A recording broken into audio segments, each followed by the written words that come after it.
हाय दोस्तों, नमस्ते, प्रणाम। मैं नीलू आप सभी का स्वागत करती हूँ अपने यूट्यूब चैनल भोजपुरिया परिवार में।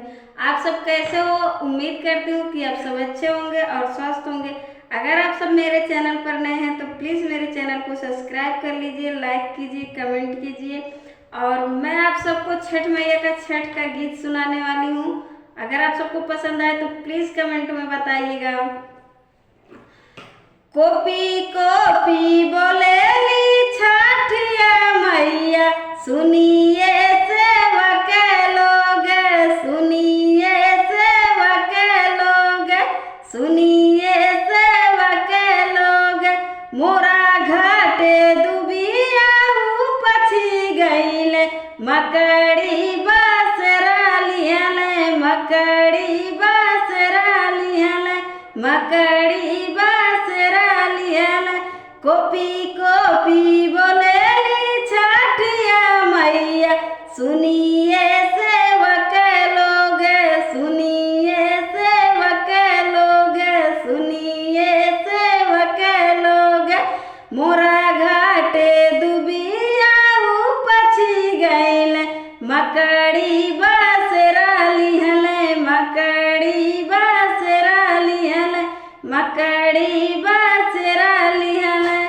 ए हाथ जोड़ी कहेला पंकज सेवक, सुनिए छठिया मैया, सुनिए छठिया मैया।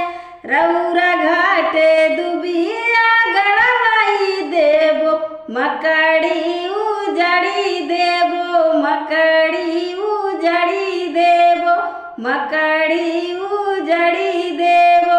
ए हंसी हंसी कहेली पिंकिया दे, हाथे में सिंघोरा लिहले, हाथे में सिंघोरा लिहले, हाथे में सिंघोरा लिहले।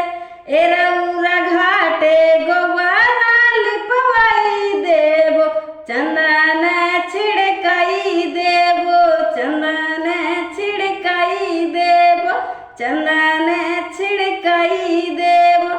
ए हाथ जोड़ी कहेला सक सेवक, सुनिए छठिया माई, सुनिए छठिया माई, सुनिए छठिया माई। रौरा घाटे दुबिया गड़वाई देव, मकड़ी उजड़ी देव, मकड़ी उजड़ी देव, मकड़ी उजड़ी देव।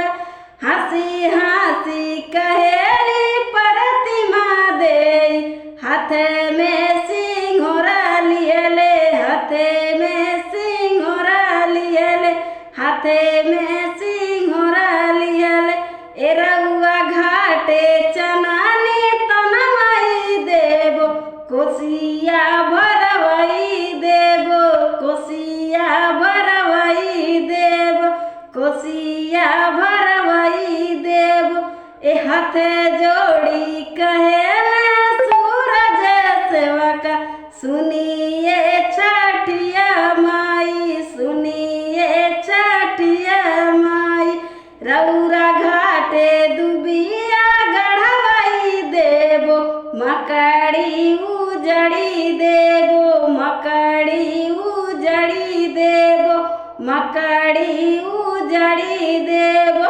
ए हंसी हंसी कहेली नीलुए दे, हाथ में सिंघोरा लिहले, हाथे में सिंघोरा लिहले, हाथे में